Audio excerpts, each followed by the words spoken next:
If you can just tell us about Talawa's TYPT. I'll answer it the best I can.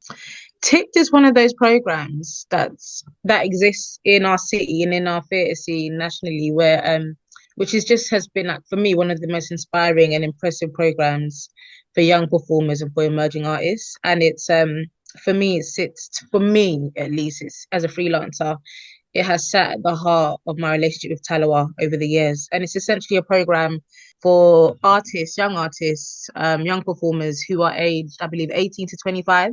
And it's an opportunity for them to come into a professional environment, a professional rehearsal room with working creatives and essentially devise and create a play and devise work that they're really proud of. And we do that in 4 weeks. And at the end of those 4 weeks, we have a short run of that work.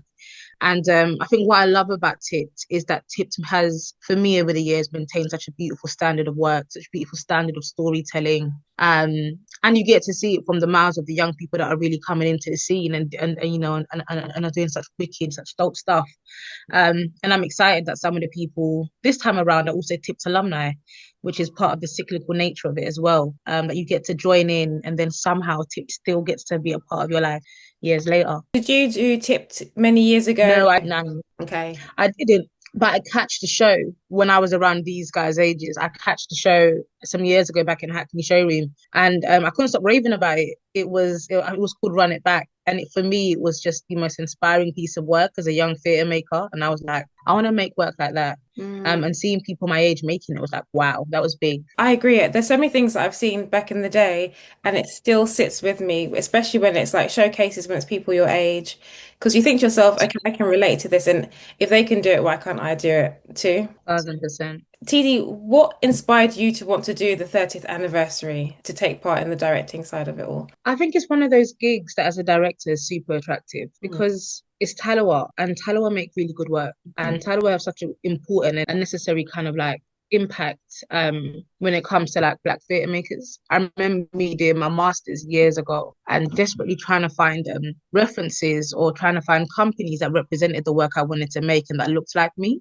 And like in that kind of academic side of the arts world, it was so hard to find representation and connecting with Talawa and connecting with their work and their legacy and their, you know, and just what they and what they'd done for me was super inspiring as a young academic and as an emerging artist. And it felt like a hug to know that there were people in the world who looked like me that were making the work I wanted to make. Because I didn't come from a background where I knew where the work was. I just knew I wanted to make it. Do you know what I mean? I just knew that something inside of me was looking for it. And to know that there was a community somewhere doing it for me was kind of like, at that time, it was groundbreaking. Do you know what I mean? At the age of like 19, 20. And so, oh, 21 actually. But yeah, I think that's what inspired me more than anything to want to do or you know, to come on board and direct the show. It's what it's meant to me personally as an artist and also what I believe it means to artists who are young, old, like, you know, all of us, what I believe the impact it has. I think that's what's kind of moved me to take on this work. It's really good that they're doing this for this kind of age group because sometimes it's 16 to 18, so it's nice that it's going up to 25. I almost Yeah. wish they did one for 25s and over because you know sometimes you start your career at such random points in your life you don't realize Um, until sometimes you could be 45 and then you realize actually no, this is I want to be in the arts. yeah. And you need a tip. You need something like it, right? We Hmm. never stop needing programs like No. this, ever. Do you know what I mean? I tell anyone that will listen, when my mum turned 60, I saw a new lease of life in her, and it was inspiring and beautiful and sad. And it made you look at the world and say, well, what does the world have for women like that? Do you know what I mean? What are the opportunities for women who want to find themselves again and again and again and again? Because that's our human right. Do you know what I mean? To keep on exploring and finding and creating. So yeah, I know I totally receive you. I think the beautiful thing about for me a tip is that something I think if you're fortunate to have an experience like a tip, the hope is that it gives you the skill set and the confidence and the building blocks to form communities Yeah. where you make the next versions of the Tellers and you make the next, you know, bunch of really amazing theatre companies or or performance companies or consultant companies. Do you know what I mean? I think within these tips companies for the past 30 years, I have a feeling that Talawa has been building up people who have gone on to create communities that will exist for you know for wider communities and not just 18 to 25, but for wider communities and communities that look like us. How do you navigate the responsibility of shaping both the artistic and professional futures of young Black creatives? I think the honest answer is that I can't. do it all, and I won't do it all in one summer. But my hope is that in this one summer, we will explore things that they will take with them forever. Mm. Often, when I'm facilitating a room, or I'm in a rehearsal room, or I'm in a class, I talk about a Pandora's box, or at least a box of some sort that you get to take home. And in that box are the things that will you'll keep with you over the next 10, 20, 30, 40, 50 years. And you can return to that box whenever you like, because in that box will be things you know how to do and Yeah. things you know you're really good at. And I think that's what this summer is about. It's about developing that Pandora's, or that beautiful box of skills that each participant will have. And whether those skills are just purely acting, or whether some of those skills are production, or some of those skills are more how they, navigate community and navigate social interaction, whatever they put in that box, whatever they're able to kind of garner from this experience and put in that box for themselves. I think that's how I best navigate that. I navigate that by by helping people curate boxes for themselves of skill sets and things that they're really, really dope at that they can take with them for a lifetime. Because we can't do it all in 4 weeks, but we can do something really special that you can take.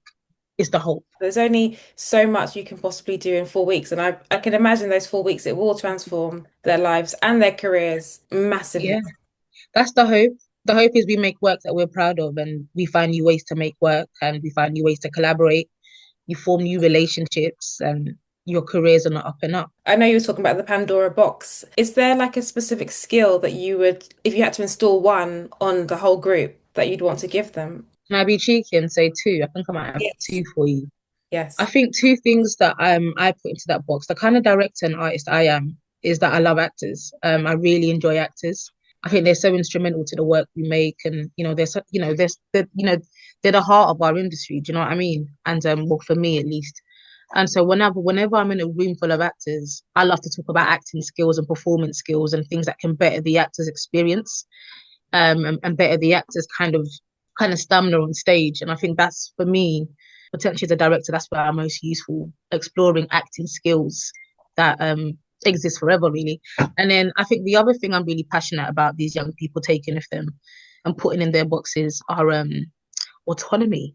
I think it's so important that young actors, and especially young black and brown actors, know that they have autonomy within themselves and permission, you know what I mean, to say no, Yes. to be choosy, to be specific, to be intentional, to have an opinion, to have feelings. And I think often this industry and the academic part of our industry, the drama schools, whatever, are not to point fingers, but often a lot of spaces in our industry can kind of try and crush people a little bit, or or push people down to size, or wear people down. And I think it's so sad for me when I see creatives or actors who have been a bit crushed by the labor of this industry and trying to be an artist. And so for me, a big thing is helping people kind of discover the size that they are. And the size that we are should always fill up the whole room. However you want to fill up a room, that's your size. And you have permission and autonomy to do so. And that's a really big thing I always want actors to feel. TD, I love that. I'm going to take that on for myself. So thank you. Take it. That's for your box. Yes. That's for your box. Yeah. I'm taking it for mine too. Yeah. Yeah. What's the one thing that you wish you had learned early in your career that you would want to pass on to the young artists at TIPT? I think one of those things is autonomy, definitely. And knowing I could say no. Sometimes, you can dive into this hustle mentality and culture where you just want to work and make work and be seen and do this and do that. But actually, if I'm gonna do this, if I'm gonna make art for a living and not go and do corporate, or do you know what I mean? And not, and not easily make bags of money in another industry. If I'm gonna make art for a living, and yeah, if I'm gonna do this, then I wish I had really given myself permission earlier in my career to be really strict about the work I want to make. I think a really minor one, but one that really goes a long way is I wish I knew how dope I was. Mm, I wish I knew that a bit earlier and a bit sooner. Because that then lends itself into the whole permission side of the conversation. You like, if you know who you are, you know how to treat yourself a bit better. And so I wish I knew that. I wish I had loads more confidence in myself and in what I was bringing to the table. I wish I didn't feel like a guest at the table. Do you know what I mean? Yeah. Yeah, Confidence is such a thing, isn't it? That we just don't get installed into yeah, enough. In school, we don't get given the confidence. In fact, your confidence can get crushed easily because if you're given too much confidence, you're told that you're being arrogant or whatever. So yeah, it's so hard, and you never really know how amazing you are until you get yeah. to the point where you're like, I wish I was like this from the beginning. Industry that works in a certain way where it doesn't have to instill confidence in you. It Yeah. kind of expects you to have it. But the problem is when you have certain intersections and you are black and you are brown and you have other intersections that mean that navigating this industry and this world can feel a little bit more layered and complicated. It means that you have to fight really hard or work really hard rather to make sure you turn up in a room really full of love and really full of confidence and really full of that awareness. Yeah. And I think that's why it's so important for spaces like this, where the Black performer gets to rest and Mm, gets to rest being seen and gets to rest in being accepted and being highly thought of and celebrated and gets to be told you are so dope. yes. These rooms are really important. It makes such a big difference because it then installs confidence in them that they wouldn't get in other places. You've done so much work as a director in general, and so even though you're doing tips, you also are a season. You've worked with seasoned professionals, emerging artists. What's the biggest difference in how you approach, for example, emerging artists at tip versus long-time actors? There isn't much difference, for me. This is a job. I approach everyone the same at work. There are of course sensitivities that you must kind of observe and you must offer to whatever room you're in. I've worked with people that have been in this for 50 years, you know what I mean? And significant age gap between us. And I get in a room with them. And sometimes all they need is a sensitive side of me. They just need a hug. They just need kind words. They need a push. And I get in a room with emerging arts and they're like, TD, I don't want none of that.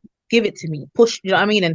And so really I treat this at work every day. And every day the work is different. And every day, because it's a people business. And so my job is to try and give people what they need. Do you know what I mean? And I don't always get it right, but I try. Do you know what I mean? And I think as long as it's a people business, it's there is no difference for me. It's Mm. about going in a room, seeing who's in that room, who are the people there, what do those people need.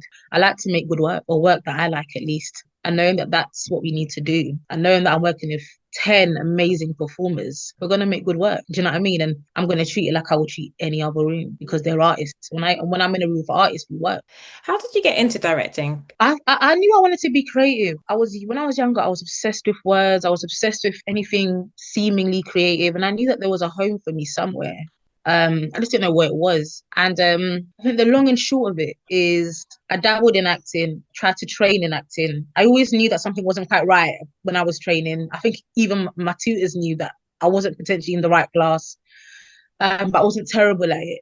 And one day I had a script that me and my friends had written for screen. Okay. We wanted to be like a short or something. And I then got this idea in my head that if we couldn't make it into screen because we didn't have the money, we didn't have the resources, then why don't we just make a play? Do you know what I mean? Make a play. And so I kind of made the first draft of the play or whatever. And I remember reaching out to my mate who at that time was doing a thing in screen. Do you know what I mean? Or at least, yeah, he was doing this thing. He was growing.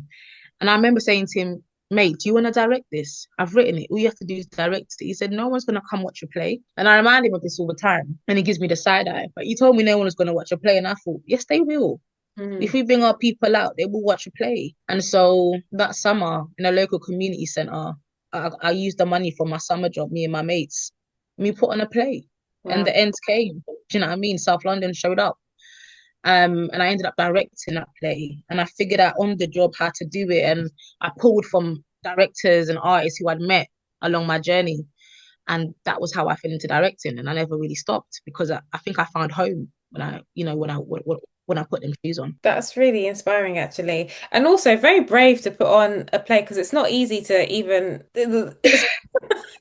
Mate, it's the hard. theater is not easy, you know. They think we're just standing on stage saying to be or not to be. It is a whole lot of everything. It is everything. There are It's so many languages to make good theatre. So that was like one of the best moments in my career though. When I was 19 and like me and my mates are all like in uni or whatever and we're young and we ain't got much responsibility and I'm hitting people up saying, oh, let's make a play. And we're not thinking about ACE funding. We don't know what an Almeida theatre is. We don't know what a Royal Court is. All we know is that we're creative. Do you know Mhm. what I mean? I'm using set for my mum's house. I'm using her sofa. Do you know what I mean? And we're making it work with nothing. That for me, some of the best work I've made. Mm. And that's for me some of the best I felt. I felt alive making some of that work, even if it was community centers. Which I guess is exactly how these young people will feel on tip. Because you're right, you're creating when you don't have that all that pressure of, as you said, like, Arts Council or, music license, all this stuff that is just too much. At least this is a time where they can just be creative and just do their thing without the additional stress. 1,000%, I think that's the hope. I think the hope is that they will get to feel really free to create and really free to explore. And there are no wrong or right answers. We're just making and we're devising together as a company. And the beautiful thing is they're not going to have to worry about money and how to pay for stuff because they've got a beautiful studio. They've got a company that's going to take care of it. They've got professional creatives who are going to design the world. And so, like, if anything, Tipped is going to empower these young people to play. And I think that's such a great setup to be empowered to really play and to not have to play from struggle.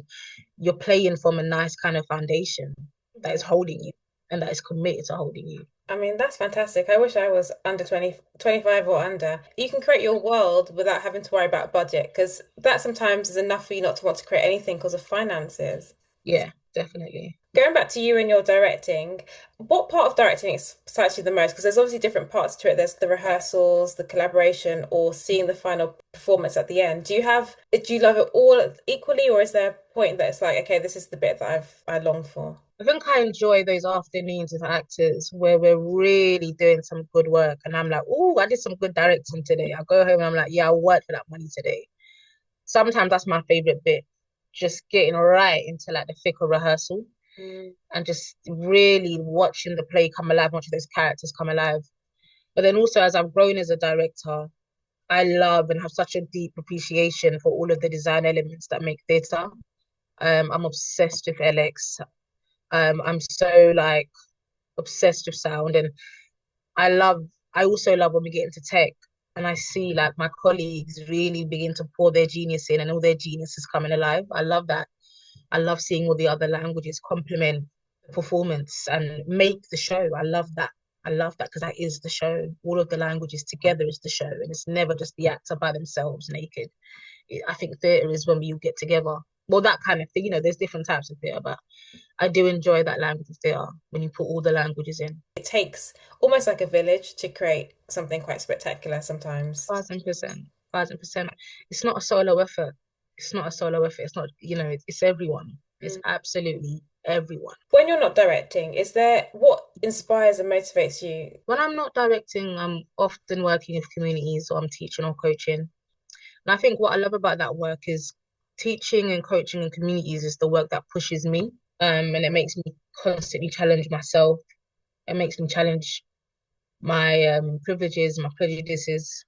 It makes me challenge my style as as an artist. It makes me challenge what I want to make. Who am I making it for? Am I accessible in this moment? Is my work? Do you know what I mean? Like, and also sometimes I just enjoy getting away from like rehearsal rooms and theatres and just being with communities again. And sometimes when I'm with communities, I'm not even like taking in the text. I'm like, let's cook, let's eat something, and then write poetry about it.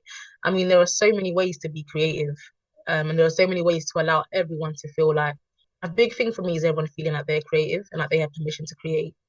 A lot of people have been stripped of that opportunity and feel like, well, they're not creative, you know, they're not a Damson Idris or whoever. Do you know what I mean? They're just, and it's like, no, we're all creatives. Let me help you explore that. And that's something I like doing outside of the room that inspires me. That's very special. I like that a lot. And you're so right because so many of us have been robbed of the thought of being creative. People be like, no, you can't be creative because of X, Y, and Z, or you're not good enough for this. But who's to say that you're not good enough? With nurturing and the right opportunities, you could be good enough. Definitely. But also some people will never really create outside of their community, Mm, and that's still magical. yeah. It is still magical if it's in your bedroom. It is still magical if it's only in your church. It is still magical if it's something you do once in a while. It's magical if you do it at the national. But I think what makes it magical is how you own it and the fact that you show up and you do it. You know what I mean? And you own that you're doing it. So we're currently in pre-production and we go into our intensive 4-week rehearsal from around mid-July.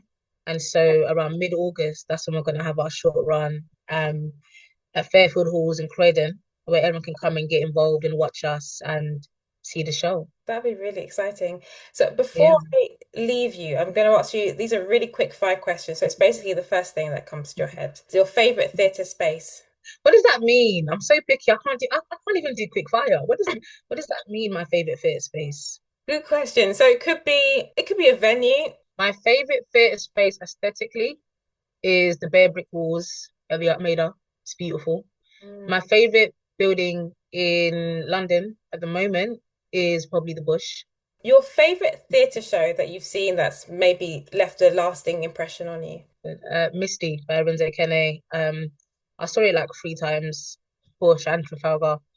It is the most revolutionary, transformative piece of work I have ever seen and read, and I still sing and hum his melodies to this day. It's such important work. Beautiful, beautiful work. Dream guest is someone you would love to see the final performance for Tip. Well, there's two.